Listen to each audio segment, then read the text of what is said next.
It was a quiet Thursday night, the type of night where the world seemed to hold its breath.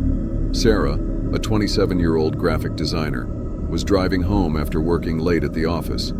She hadn't planned on staying so late, but a pressing project had kept her glued to her desk. By the time she left, it was already past 2:30 a.m. The road stretched ahead of her, dark and empty, illuminated only by the occasional street lamp. Sarah yawned as she turned onto the highway, the clock on her dashboard flashing 3:00 a.m. The hum of the car engine and the rhythmic pattern of the white lines on the road were almost hypnotic.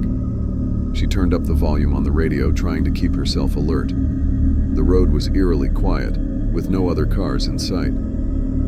About 20 minutes into her drive, Sarah noticed her GPS flickering. The screen displayed a series of random routes before settling on a path she didn't recognize.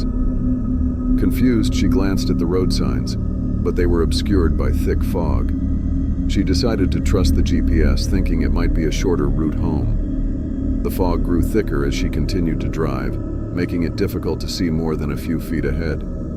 Sarah's grip tightened on the steering wheel.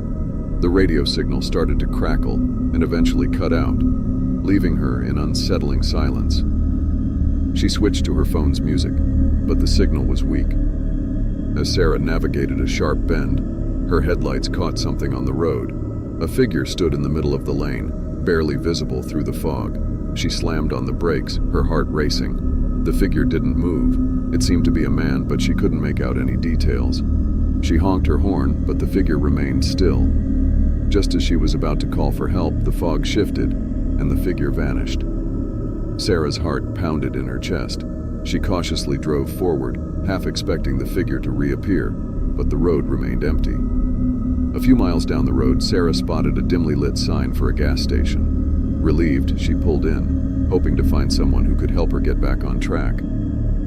The station looked abandoned, with broken windows and overgrown weeds.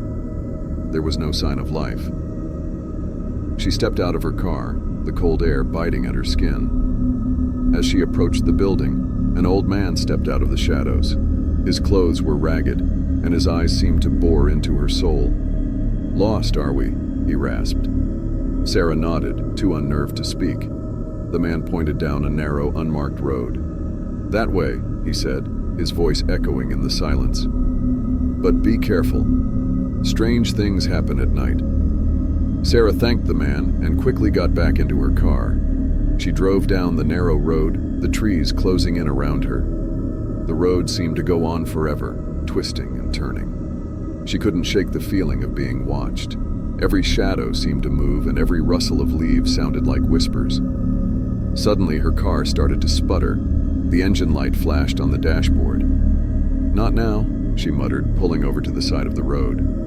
She popped the hood and stepped out, the cold night air sending shivers down her spine. The engine was smoking. She had no idea what was wrong. As she tried to figure out what to do, she heard footsteps. A man appeared out of the darkness, his face hidden by a hood. "Need some help?" he asked, his voice too cheerful for the situation. Sarah's instincts screamed at her to get back in the car, but she was frozen in place. Before she could respond, the man lunged at her. She dodged and ran back to her car, slamming the door just as he reached her. She started the engine, praying it would hold out. The man pounded on her window, but she sped off, tires screeching. In her rearview mirror, she saw another car's headlights appear, gaining on her. Sarah pushed the pedal to the floor, her heart racing. She swerved around bends, trying to lose her pursuer. As the sky began to lighten with the first hints of dawn, the other car suddenly veered off the road and disappeared into the trees. She didn't slow down until she saw the familiar landmarks of her town. Sarah pulled into her driveway just as the sun rose. She sat in her car, shaking and trying to process what had happened. She would never forget that night, the fog, the figures, the strange man, and the terrifying chase.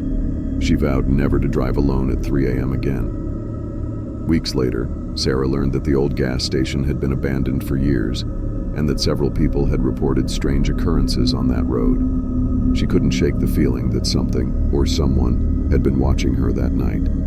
The experience left her with a lingering unease, a reminder that the world is full of mysteries, some of which are best left unexplored. Thank you for watching Midnight Knocks. If you enjoyed our horror stories, please give this video a thumbs up and hit that subscribe button for more spine-chilling tales. Don't forget to check out our other videos for more eerie adventures. Until next time, stay spooky.